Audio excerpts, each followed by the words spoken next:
G7에 가시기 때문에 관련 사항을 좀 말씀드리기 위해서 나왔습니다. 우선 참석의 의의에 대해서 좀 말씀을 시작하겠습니다.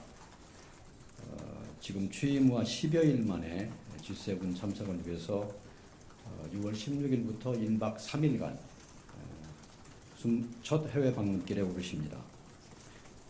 카나다가 우리를 초청을 했기 때문에 이제 시작이 된 건데요. 이러한 초청은 G7이 민주주의의 강인성을 보여준 경제강국 대한민국, 그리고 새로 출범한 새 정부에 대해서 큰 기대를 가지고 있음을 보여줍니다. 기본적으로 이재명 정부는 이번 G7 참석을 계기로 글로벌 번영에 기여하는 의교를 다하면서 한 G7 파트너십 강화를 추진해 갈 겁니다. 조금 세부적으로 말씀을 드려보겠습니다.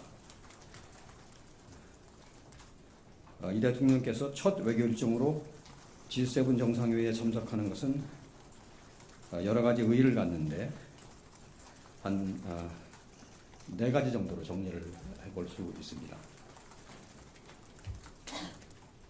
하나는 지난번에 계엄 위기로 한국의 민주주의가 위기에 처했습니다. 그런데 그 위기를 지금 극복을 하고 민주 한국이 돌아왔다 라는 메시지를 국제사회에 알리는 첫 국제 무대가 될 겁니다. 한국 민주주의의 회복을 널리 알리는 의미가 있겠습니다. 둘째로는 이번 정상회의의 참석이 지난 6개월여간 멈춰섰던 정상외교의 공백 상태를 해소하고 정상외교의 복원을, 재가동을 알리는 출발점이라고 할 수 있겠습니다. 정상외교의 복원을 의미한다고 하겠습니다. 셋째로는 G7처럼 세계 경제를 움직이는 주요국들과 정상외교를 재개함으로써 글로벌 경제 안보 환경의 대전환 속에서 우리의 국익을 지키기 위한 실용외교를 본격적으로 추진해 나갈 수 있게 되었습니다.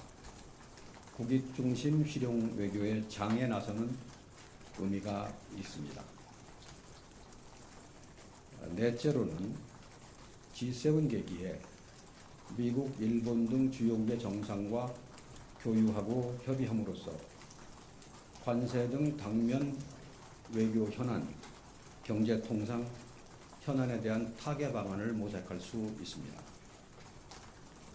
현안 타결에 동력을 부여한다는 의미가 있겠습니다. 요약을 하면은 민주주의와 외교, 경제 통상 영역에서의 복원을 바탕으로 실용 외교를 적극 추구하는 계기라는 의미가 되겠습니다. 그러면은 이제 우리가 초청받은 G7 정상회의 자체에 대해서 몇 가지 소개 말씀을 드려보겠습니다. G7 정상회의는 주요 7개국, 미국, 영국, 프랑스, 독일, 이탈리아, 일본, 카나다와 EU 정상이 모여서 세계 정치와 경제를 논의하는 협의체입니다. 1975년에 처음 개최되었습니다. 올해로 50주년을 맞는 G7 정상회의는 캐나다의 카나나스키스에서 다음 주 16일부터 17일 화요일까지 양일간 개최될 예정입니다. 이번 G7 정상회의에서는 의장국 캐나다의 주도 아래 공동체의 안전 및 세계 안보의 증진, 또 에너지 안보와 디지털 전환을 통한 번영의 창출, 그리고 미래를 위한 파트너십 투자를 주제로 글로벌 도전 과제에 대한 논의가 이루어질 것입니다. 첫째 날인 6월 16일 월요일에는 G7 회원국 정상들만 참석하는 단독 세션이 진행이 됩니다. 둘째 날인 6월 17일 화요일에는 G7과 우리나라를 포함한 초청국들도 참석하는 확대 세션이 열립니다.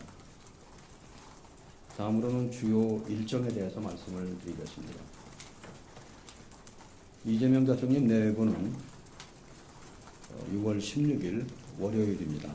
출국을 하시고 당일 오후에 캐나다의 캘거리에 도착을 하십니다. 이재명 대통령님은 도착 후에 첫 일정으로 이번 정상회의에 초청받은 주요국 정상들과 양자회담을 가질 예정입니다. G7이 아닌 여타 초청국들을 대상으로 합니다. 지금까지 몇몇 국가들과 회담 일정을 조율하고 있습니다만 구체 사항은 확정이 되는 대로 다시 말씀을 드리겠습니다. 참고로 이번 G7 정상회의에는 우리나라 외에도 수개국과 또 수개의 국제기구, 유엔을 포함하여가 초청을 받았습니다. 양자회담 일정에 이어서 대통령님 내외분께서는 6월 16일 저녁 캐나다가 주최하는 공식 일정에 참석하실 예정입니다.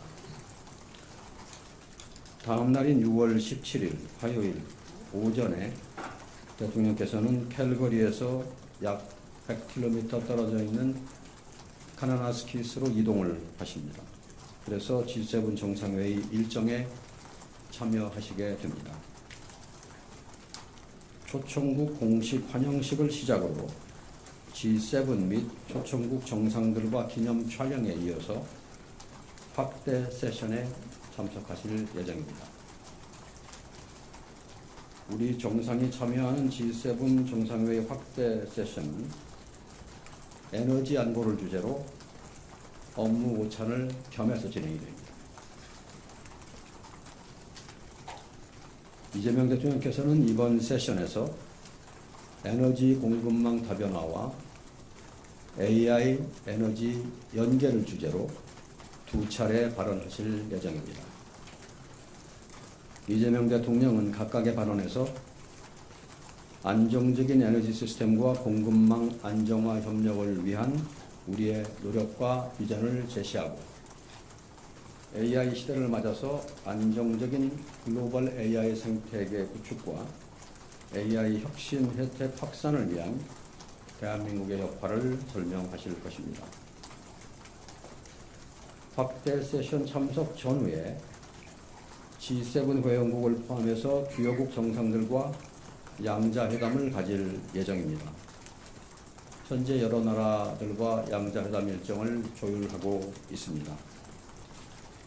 그런데 다자회의의 유동적인 특성상 세부 조율이 계속되고 있기 때문에 이 자리에서 국가명 등을 구체적으로 말씀드리기는 어려운 사정이 있음을 양해하여 주시기 바랍니다. 6월 17일 오후에 대통령님께서는 카나나스키스에서 일정을 마치고 다시 캘거리로 이동을 해서 귀국을 하게 됩니다. 서울에 도착하면 6월 18일 늦은 밤이 될 것입니다. 그러면 이번 G7 정상회담 참석의 기대 성과에 대해서 말씀을 드리겠습니다. 이번 회의는 세계 경제를 선도하는 주요국 정상들이 모이는 회의라는 점에서 국익 중심 실용 외교의 첫걸음을 내디딜 수 있는 좋은 기회가 될 것입니다. 무엇보다도 대통령님 취임 후에 10여일 만에 주요국 정상들과의 대면을 통해서 조기에 신뢰관계를 구축할 기회를 갖게 된다는 점에서 매우 시의적절하다고 할 수 있습니다. 세계 경제 대국 정상들과의 교류는 우리 경제가 어려운 상황에서 우리의 기업 활동은 물론 민생 회복과 경제 살리기에 기여할 것으로 기대가 됩니다. 또 여러 양자회담을 통해서 국익과 실용의 관점에서 주요국과의 우호 협력을 강화하는 동시에 통상, 무역 등 현안 논의에서 진전을 이루는 기회를 갖게 될 것입니다. 마지막으로 G7 정상회담 참석을 통해서 에너지 공급망과 AI 등 글로벌 현안 논의에 적극 참여함으로써 명실상부한 G7 플러스 국가로서의 대한민국의 위상을, 국제적인 위상을 공고히 하는 효과가 있을 것으로 기대가 됩니다.